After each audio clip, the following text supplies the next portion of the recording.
Solía escuchar a las mujeres para intentar encontrar con ellas soluciones a sus problemas, incluso antes de entrar en el comité. Pero no siempre podía ponerme en su lugar, ya que sus circunstancias eran siempre diferentes a las mías. Luego, cuando entré en el comité, pude escucharlas antes de remitirlas a la sala de escucha, en el Centro de Programas para Mujeres. Pero la negativa de ellas a hablar de los malos tratos que sufren es generalizada. Por ejemplo, había una mujer que me estaba contando lo que le había pasado. Entonces le aconsejé que fuera a la sala de escucha, pero ella se negó. Temía que lo que le había ocurrido se difundiera entre la gente y que supieran que habían abusado de ella. Creo que las mujeres también son responsables porque guardan silencio sobre los abusos que sufren, no quieren revelarlos. Esto se debe a que consideran que lo que les ocurre a ellas es normal y sucede con todas las mujeres. Pero existe este patriarcado sobre nosotras en las casas.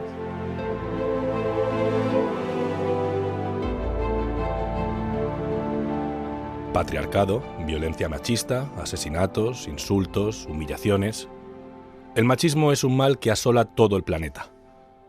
Un sistema creado para someter a la mitad de la población y que aún hoy nos cuesta erradicar. Dentro de un campamento como los de Líbano, esta situación es mucho peor.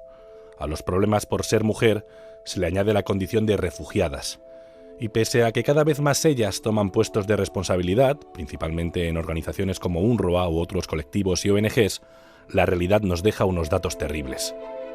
Según la Oficina de Naciones Unidas para la Coordinación de Asuntos Humanitarios, hay 50.000 mujeres y niñas, pero también niños, que sufren casos de violencia de género entre la población refugiada palestina en Líbano, principalmente al norte y al sur de Beirut. Eso en un país donde solo en 2022 casi un 25% de los hogares denunciaron casos de violencia machista, incluyendo violencia sexual, acoso o secuestro. Y se estima, además, que 1 de cada 3 mujeres casadas sufren violencia en sus hogares y que 1 de cada 2 personas conoce a alguien sometida a violencia de género. En los últimos años vemos un aumento de mujeres que, desde dentro de los campamentos, luchan por la igualdad y contra la violencia machista.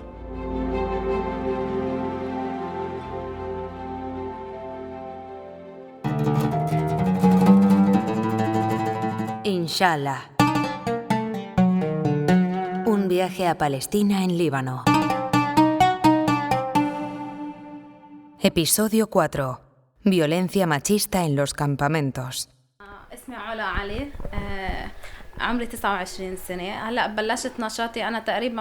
Me llamo Ola Alali y tengo 29 años. Empecé a trabajar como voluntaria en el Comité Comunitario de Mujeres hace unos 2 años. El comité está formado por 19 mujeres voluntarias que tratan de ayudar a otras mujeres del campo. Yo fui voluntaria hace 2 años, pero el comité se creó hace 6, alrededor de 2016. A Ola la conocemos en su casa, en un apartamento casi sin muebles, en un destartalado edificio de hormigón, sin apenas puertas o ventanas, por donde se cuela el frío y el agua de la lluvia. Ella vive en el campamento de refugiados de Ain el-Ilwe, el más grande del país y uno de los que reporta más casos de violencia machista. Allí se hacinan casi 50.000 personas. Está muy cerca de la ciudad de Sidón, a unos 44 kilómetros al sur de Beirut, y está gestionado por UNRWA desde el año 1952. La pobreza de este campamento afecta a todas las personas que viven allí, y a pesar de que las opresiones son transversales, son las mujeres las que las sufren especialmente.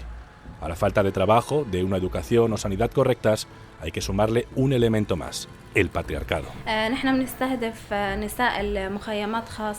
Nuestro objetivo es ayudar a las mujeres del campamento, especialmente a las que sufrieron abusos, independientemente de su nacionalidad. Y si no han sufrido abusos, las orientamos hacia el camino correcto en la vida. Les ayudamos organizando sesiones de sensibilización de vez en cuando o realizando actividades lúdicas. En la Asociación de Programas para Mujeres tenemos también una sala privada a la que llamamos la sala de escucha y que está dedicada precisamente a escuchar a las mujeres maltratadas. Esta sala está completamente aislada para preservar su intimidad y nunca revelamos lo que dicen. Descubrimos que la idea atraía mucho a las mujeres.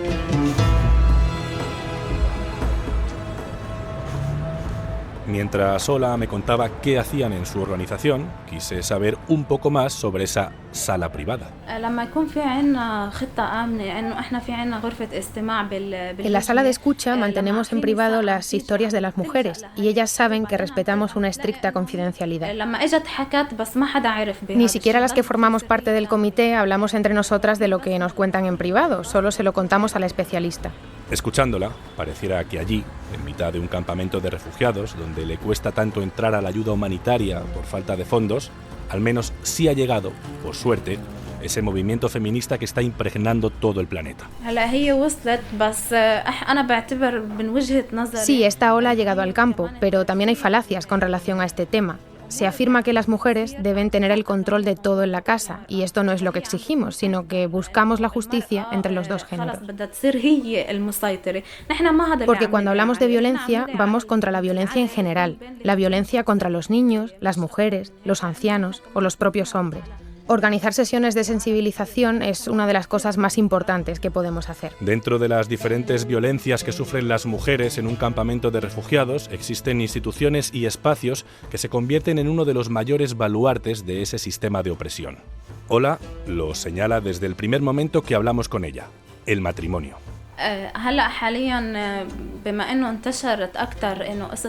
Ahora bien, a medida que las mujeres buscan una educación, retrasan casarse, dan prioridad a otras cosas antes que al matrimonio. Esto contrasta con lo que ocurría en la época de nuestros padres, cuando solían casar a una chica a los 14 años. Hoy las cosas son diferentes y las mujeres de 20 años piensan más en su futuro. Esto no significa que no haya casos de violencia, pero sin duda la concienciación es cada vez mayor. Actualmente los hombres temen más que las mujeres se independicen de ellos, porque va contra sus costumbres. Según ellos, una mujer no necesita nada más que vivienda y comida para estar satisfecha del todo, como si alimentarlas las mantuviera contentas y calladas.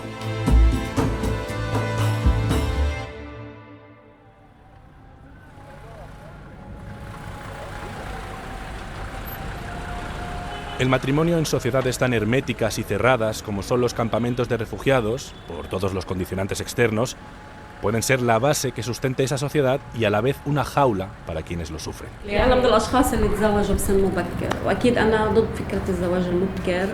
Yo soy una de las personas que se casaron a una edad temprana y estoy en contra de eso.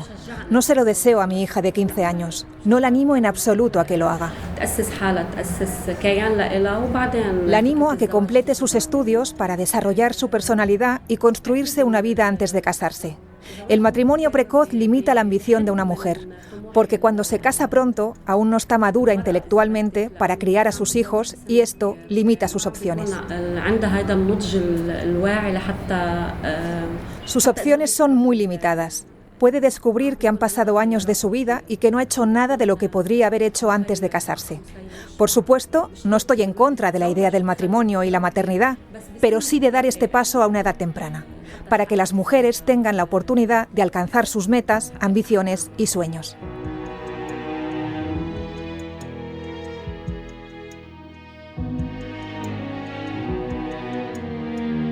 Quien habla es Gad Ahmad. Nos encontramos con ella en la oficina de UNRWA en la entrada del campamento de Mar Elías. Ella trabaja en la asociación Hassan Kanafi, especializada en ayudar a la infancia, porque es ahí, cuando son aún muy pequeñas, cuando a algunas niñas, por suerte cada vez menos, les obligan a casarse. Hoy estoy luchando porque yo no alcancé lo que me propuse y porque mis hijas tampoco pueden hacerlo. La situación de cada niña es diferente de la de otra debido al entorno en el que crece. Animo a las chicas a que cumplan sus objetivos y desarrollen su personalidad antes de casarse y tener una familia. Pero por desgracia, no todo el mundo piensa así y no todo el mundo tiene esta mentalidad. Algunos piensan que el matrimonio precoz no tiene nada de malo, ya que al final la chica se casará y se quedará en casa. Lo hacen por la religión, pero no hay nada malo en no casarse a una edad temprana. Religión y matrimonio de la mano para someter a la mujer y hacer que nunca pueda llegar a ser lo que ella quiera ser. Me decía Gada que luchar contra el matrimonio precoz es intentar ir a la raíz de la desigualdad.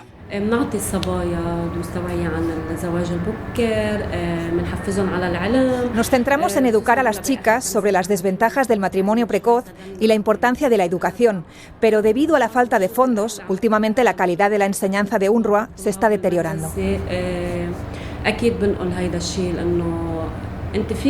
Soy una persona activa en el comité de padres y hago un seguimiento de este tema con padres, alumnos y profesores.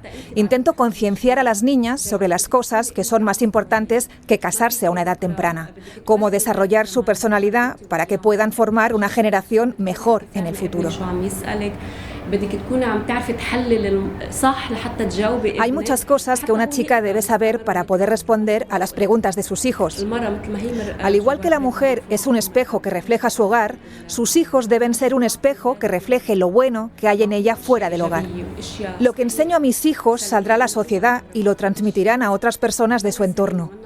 Si les enseño lo correcto, lo transmitirán a los demás. Y si les enseño lo incorrecto, lo transmitirán también a sus amigos y a otras personas.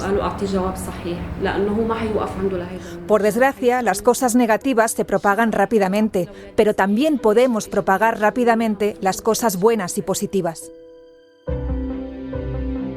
Ella lo tiene claro. En sociedades como las de los campamentos de refugiados, donde la violencia es tan común, luchar por los derechos de las mujeres es luchar por crear un futuro mejor. Para mí, las mujeres son como los hombres. Ambos tienen derecho a estudiar y alcanzar sus sueños y metas personales. Una chica tiene derecho a hacer realidad sus planes como cualquier hombre. Tiene derecho a elegir lo que quiere hacer y no se la debe obligar a nada. Tiene los mismos derechos que los hombres.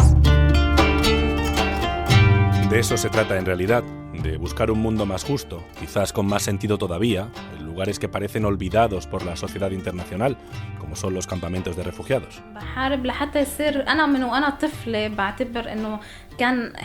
Yo lucho porque desde niña he soñado con la justicia. Sueño con un mundo libre de violencia, lleno de tolerancia, amor y misericordia. Esto es lo que nuestra religión recomienda que haya entre mujeres y hombres, misericordia y bondad. Y sueño con ver esto hecho realidad, por eso me encanta trabajar en este campo de refugiados, para poder dejar mi huella en él. Aunque Ola luche por un mundo más justo, la justicia, con mayúsculas, no ampara a las mujeres, ni aquí en nuestro país, ni mucho menos allí. No, la policía no toma en serio estos casos, como vemos otros muchos que hoy en día son desatendidos. Las mujeres tienen mucho miedo de ir a la policía y si lo hacen, no hay leyes que les hagan justicia. Aunque todo el mundo nos proteja para que no parezca que nos descuidan, luego acaban ignorando el asunto. Y las mujeres entonces se quedan solas y van a lugares al azar donde pueden sufrir daños o incluso ser asesinadas. Primero hay que promulgar leyes y aplicarlas correctamente. Una justicia controlada por los hombres y es a ellos, a nosotros, a quienes Ola habla directamente. Su reacción es siempre en contra porque consideran que la religión les obliga, que la mujer solo debe dedicarse a su marido y a sus hijos. Hay muchas falacias que prevalecen entre los hombres, pero no podemos negar que también hay un gran número de ellos que apoyan a las mujeres. Especialmente los que trabajan en asociaciones que se dedican a concienciar y lograr la justicia entre mujeres y hombres. Ese patriarcado es la estructura fundamental para mantener las desigualdades sociales y que hace que muchos hombres sean incapaces de aceptar que ellas puedan tener una vida plena, dentro y fuera de la casa. El éxito de una mujer siempre está ligado al éxito de un hombre. Si un hombre tiene éxito, su mujer también podrá tenerlo. Pero si el hombre no tiene éxito, ella deberá aceptar su destino de no tenerlo. Porque el hombre no acepta que su mujer tenga más éxito que él, ni educativa ni económicamente. Esta situación de desigualdad empieza dentro del hogar, donde Ola cree que pueden comenzar a cambiar las cosas. En mi opinión, las madres son las que más deberían tener en cuenta estas cosas porque son las que crían a estas generaciones. y la forma en que las están criando es incorrecta. Por ejemplo, si una mujer es víctima de violencia, ella a su vez animará a su hija a guardar silencio también contra la violencia. Y si su hijo está casado, le animará a impedir que su mujer trabaje para no perder su patriarcado sobre ella. Es la mujer quien alienta esto, no solo el hombre, para afirmar su patriarcado. Gada, nuestra otra protagonista de este episodio, es madre y sabe muy bien qué hacer para que esta historia de violencia, desigualdad y opresión hacia las mujeres cambie para siempre.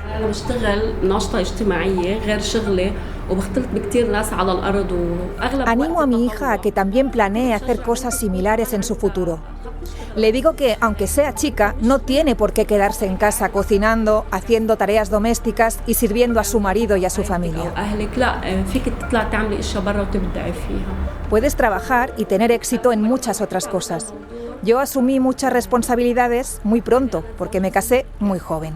También tuve a mis hijos a una edad temprana, y esto limitó lo que podía hacer en la vida porque tenía que quedarme en casa para cuidarlos. Después de unos 10 años o más, me di cuenta de que puedo ser algo más que una madre o una ama de casa. Puedo trabajar fuera de casa y los esfuerzos que hago por mis hijos los puedo hacer por mi comunidad.